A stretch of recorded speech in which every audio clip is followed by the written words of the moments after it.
So let's start something on airline ID with AA and then select excellent. So if I want to filter further down with connection ID or flight number rather, then yes, it's actually filtering. Hello everyone, welcome back to another video on CDS custom entity in our RESTful ABAP programming model, where to use this kind of a custom entity that we'll try to explore a little in this episode. So without further ado, let's get into the topic. In a regular wrap model, we generally start with a root CDS view, where it actually a CDS views having a complicated different association or joins with another CDS views, right? So and that finally it builds the layer of VDM, and that eventually consume it via service definition and service binding. But let's assume that this is not a very simple scenario and you need really a complicated business logic to implement for your application, and that's probably not a good and easy task for CDS to achieve through. And in that case, you would prefer to have your own ABAP touch or ABAP coding complicated logic that you want to embed to run your application via that that particular ABAP logic. So how to do that in that case, right? Because CDS may not be a sufficient solution or approach in those complicated contexts or complicated scenario.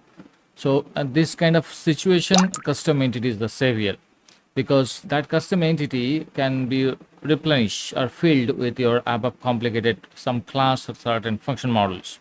That will be possible.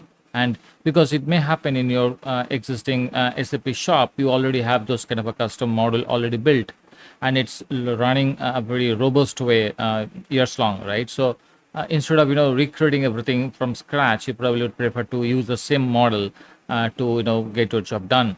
So in this episode, I have done the same thing. I have just created a simple custom entity.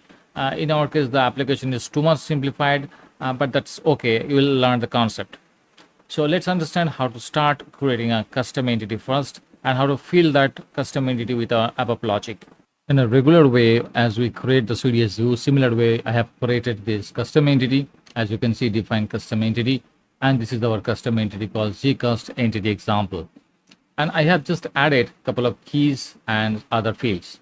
Please note, this custom entity doesn't have any behind the scene database or basic views or any other CDS views, right? On top of it's not been created. That's the reason every field should have an explicit type mentioned over here. It cannot infer the type information from the underlying things. So let's quickly check in this context if our application works fine or not. This is my application, and if I just click on go, well, it says that Fetch API DirectDB access is not supported for entity this, because this particular custom entity doesn't have any backend source to fetch the data from, and that's the reason this Fetch API, which is a framework function, it doesn't actually work in this case. So what to do? As I said, we need to fill the custom entity with our custom ABAP logic, and that will be achieved via with this particular annotation called object model query implemented by, and it should be within a string. You can put ABAP colon and the respective class that you need to create or you need to mention. This is your custom class, but how this particular custom entity will recognize or entertain this particular custom class, for that we need to have a specific interface to be implemented by this custom JCL class, and then only this custom entity will be able to connect or do a handshaking with this custom API. So let's go to our custom class and see what this interface is actually.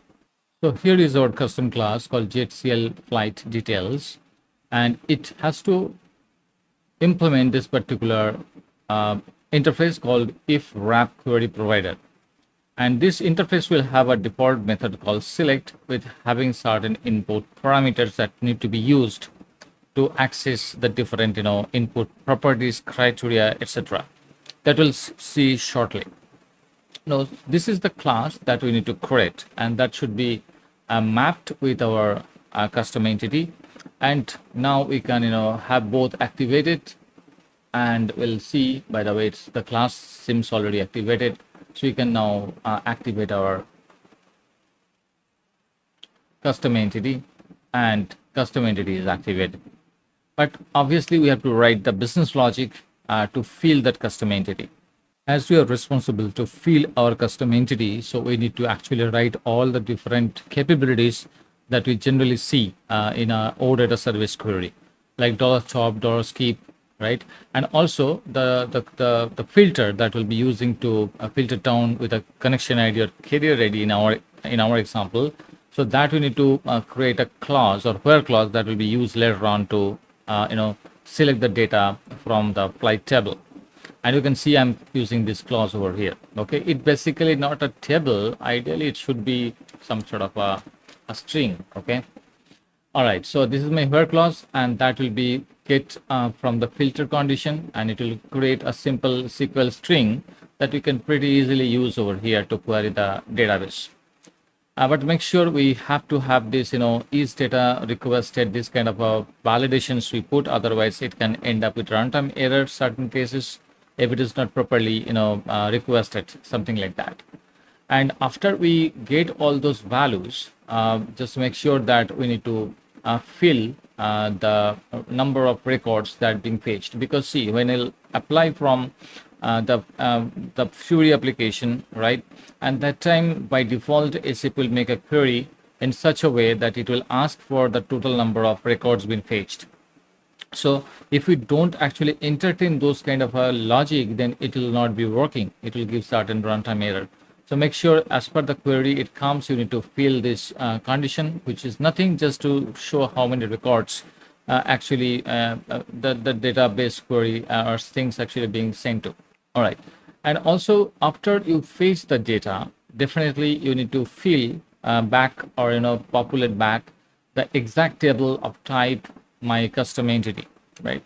So this is where I just define my custom entity as a data, as an internal table. Pretty straightforward, nothing big. And finally, you just need to set data as a response structure to update with the resultant, result internal table. And if it fails for some reason, then also you need to carefully fill both the number of records fetched, which should be 0 in this case, and obviously the set data. Both need to be assigned in the else part, okay, to avoid a runtime error. All right, so this is pretty simple thing, nothing big to explain. So let's activate this code. All right, so if I just now, open our application once again and just do a search, what will happen? Excellent, our application starts working. Not a big deal, right? Now let's put a little bit of a filter criteria to understand how this filtrations will work, because we have written the filter logic. So for that we'll be using little annotations for that. Okay, let's get into this. I have just added a simple annotations for the selection field and the line item. All are actually a line item. Only these two I have just put as a filter, connection ID and the carrier ID, right? That's pretty simple. So let's activate and next quickly test. By the way, the moment you put annotations, you have to refresh your application so that metadata gets fetched back and your annotation gets loaded, okay? Otherwise, it may not work sometimes, okay? All right, now you can see the airline ID is reflecting and still working. But if I just put a search help, okay, it doesn't work, no problem. For the time being, let's put a hardcode value. I think AA is the value.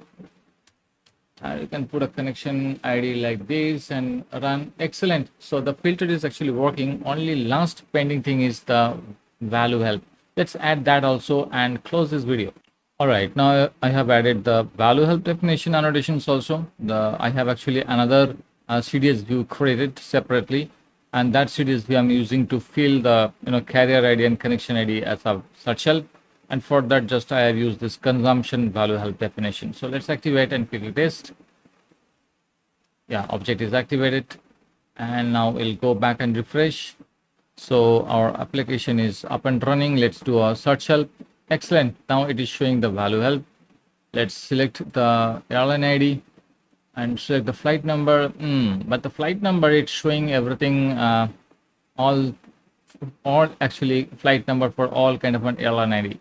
But I selected only airline ID as AA, and I would prefer to have in my search help only for that airline ID, right? Not for every other airline ID. How to do that? Let's change that also in our annotation. All right. So this is our connection ID. So here we'll put a dependent one called additional binding, and that I just want to add over here so that it put a constraint kind of. So let's activate and retest once again. We have to refresh the application always because we're changing the annotations.